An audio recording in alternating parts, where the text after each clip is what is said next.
evening and welcome to SportsZone. I'm your host, Stephen Lucero, filling in for John Phillips. And we're going to start off the show talking some women's March Madness. Joining me to talk about it, Dominic, Franks, and Jacob Garcia. Guys, the women's March Madness tournament was an incredible tournament all the way around. And we saw dominance from the one seeds. All one seeds in the Final Four, not maybe the biggest surprise, but it was just four teams that were dominating, not only throughout the regular season, throughout the tournament. It was very impressive. However, UConn is a team I was very impressed with.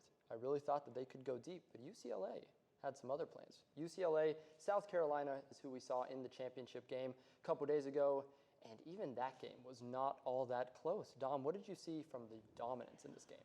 I mean, UCLA just absolutely dominated. All five of the starters had scored double figures. Meanwhile, South Carolina just shot 29 from the floor. So, UCLA just really, really dominated in this game, and it wasn't really close, even if the scorecard wants to tell you differently. It just wasn't by most stats. And as we look at these highlights, I mean, it was just insane. A lot of rebounds from UCLA, definitely. Yeah, Jacob, talk me through these highlights, and what did you see overall from UCLA? Overall, what I saw, the UCLA, the Bruins, were able to use their size to consistently get into the paint. And on top of that, they were getting a hand up on every shot, it felt like. South Carolina had no easy shots throughout the entire game. And, I mean, that's just a recipe for success in any game. UCLA, throughout the tournament, had also had some issues with turnovers, and they were able to kind of fix that this game. Only totaling 9 turnovers, which, I mean, as I said, a recipe for success. That's the reason, in my eyes, why the Bruins are the women's champions. Yeah, they were very impressive as we continue to watch these highlights. This is a game that I was really hoping would be tight, but it really wasn't. South Carolina, after what they did to UConn, I really thought that they were going to be competitive in this game. But UCLA, I think their size and their physicality, led by Lauren Betts, was just the difference maker. I mean, repeatedly just dominating their opponents throughout this tournament. We saw it in this game, of course. But Dom, what really stuck out to you the most? I mean, by the end of the third quarter, the Bruins had a 29-point lead over the Gamecocks, being at 61-32, and South Carolina was held 24% shooting from the floor compared to UCLA's 43%. So I mean, it was just a completely different game for the two different teams. Betts, the seniors had scored 172 points in their tournament, so it wasn't the same teams facing up against each other. Yeah, absolutely. And I mean, we'll take a look at the box score in a moment again, because this was just a team that not only, we've talked about it dominated physically, it just felt like across the board, every single player for UCLA, specifically the seniors on this team, were just so good. The stat right here is seniors for UCLA recorded the last 172 points in the tournament. Lauren Betts, 14 with the double-double, 11 rebounds. Gabriella Jaquez, what a game she had. 21 points, 10 rebounds, 5 assists, another double-double there. And then Kiki Rice, another top prospect, 10 points, 6 rebounds, 5 assists, 3 steals. And for South Carolina, they just couldn't match that production. As you look at the box score, doesn't always tell the story in the game. This one, I think it kind of did, as we see that final of 79-51. I mean, I want to focus on Gabriella Jaquez and looking at this box score. She was 8 for 14 from the field, 2 for 4 from downtown. And as I said about the turnovers, she only had 1 turnover. Took care of the ball the entire game, just played with confidence, was able to get her shots off. 21 points, 10 boards, and 5 assists. I mean, that's what you just want to see out of your top players. She took control of the game, never looked back. She only had 1 rebound less than Lauren Betts. And Lauren Betts, obviously, we know how she's been this whole tournament. So that's just very impressive to me. Yeah, for Jaquez to do that as, more of a guard type of player, it's just crashing the boards. I know, it's really, it's hard to overstate just how impressive she was in this game and throughout this tournament.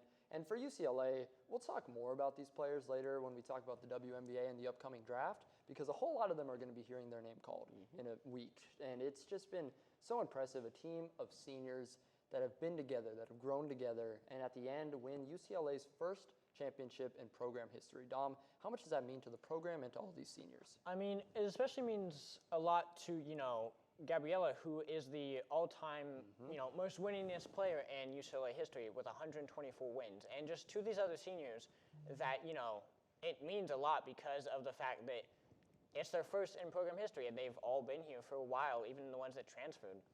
Yeah. And being a part of a team that, you can say that, hey, we won this for the first ever time in our school's history. It's unbelievable.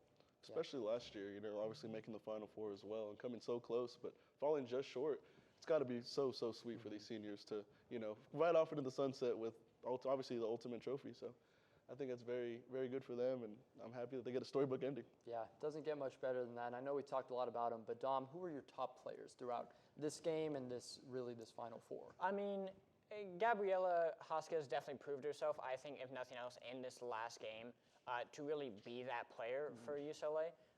But, I mean, also, obviously, shout out Lauren Betts. I mean, she really carried this team all the way through the road to this championship, and I mean it wouldn't be where it is without her. And it's just that's how UCLA played. They played around their center, and they won the national championship because of it. Yeah, truly they did, and it was just throughout this entire tournament, throughout this entire season. I mean UCLA, I just can't give them enough credit. It was really impressive. But zooming out just a little bit, we haven't really gotten to talk too much about the Final Four as a whole. Jacob, what did you see from some of these other teams, and who are some of your other top performers? Some of our other top performers from UConn, especially AZ Fudd and Sarah Strong. I mean, they just control the game. You can really feel their presence when they're on the court. And so last week, my predictions were way off. I talked about Women's March Madness. I said it was going to be Texas and UConn. Not the case at all. So shout out UCLA, proving me wrong. But ultimately, I mean, UConn, you just can't say enough about the way they played all season long. Obviously going undefeated until that point. And another top player I want to talk about is Madison Booker from Texas. Oh, yeah. Texas, the reason that I had them this far and going into the championship game was because of their size, their physicality, and their defense. And I thought that was going to be enough to carry them through, and ultimately, obviously, fell short. But Madison Booker, just can't say enough about her. Yeah, for both UConn and Texas, these are two teams that you look at it at the end of the day, and it's like they came up short. If you want to call the Final Four short, yeah. I think just all number one seeds. Yeah, I know, right? Yeah. But just I think for what they did all season long, it was just a little bit of a disappointing finish. Understandably, UConn, a team that went undefeated until losing to South Carolina, and then Texas just dominating everyone in the tournament up until UCLA. But I think it just says so much about these two teams because UConn, I mean, no one was even close to them. And then for South Carolina to beat them pretty handily, and then for them to be beat by UCLA in kind of a blowout, I mean, it just really shows how much talent and how top-heavy this women's tournament was, headlined by UCLA. But there's a lot to talk about, and I'll ask you, Dom, who are some of your top performers throughout this tournament? I mean, even when you do lose to the championship by 20, 30 points, I mean, you still have to shout out the team that made it to the national championship. Yeah. So I have Tessa Johnson, South Carolina's guard, who during this tournament averaged 12.2 points per game, 2.5 assists per game, and 3.7 rebounds a game. I mean, as a guard, I mean, what more can you ask in women's basketball? I mean, that's what you want. And then obviously, yeah, Sarah Strong and Azzy Fudd, and then yeah, of course, Gabriela Vasquez. I mean, that's if you put them on a basketball court together, they're gonna blow out anyone. So I mean, you can't ask more from an all-tournament team from that. Yeah, and I think that's kind of what we saw UCLA do. They just have such a stacked team and such a stacked roster overall. And these seniors, it just really felt right, to kind of ride off into the sunset. And it was very impressive for them. Jacob, looking at the tournament as a whole, though, we saw so many great performers. If you had to pick one, who's your MVP? I have to go with Hannah Hidalgo from Notre Dame. 25.5 points a game, 11 rebounds, 4.5 assists. But the steals, that is the number that sticks out to me the most. Obviously, she had that 31-point triple-double with steals, which, the guards triple-double. But she, took this Notre Dame team who wasn't really, they weren't really predicted to go very far throughout this tournament. The 6th seed took them to the Elite 8. So that's obviously very impressive. And I was just so impressed by her leadership and everything that she was able to do on the court. Yeah, I was very proud of Notre Dame. And if you ask me, what was Sweet 16 Hannah Hidalgo like?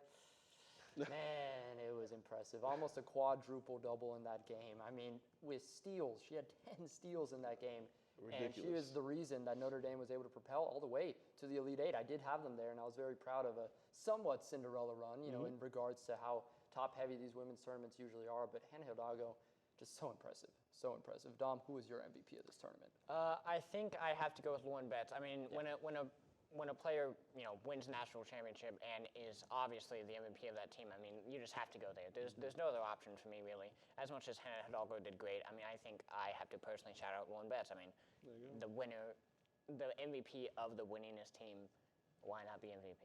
Yeah, I think it's hard to go wrong with that answer. And we're going to talk about all of these players coming up later when we talk about the WNBA and the draft coming up. But we're going to move over and talk about the men's bracket and the national championship game last night coming up next.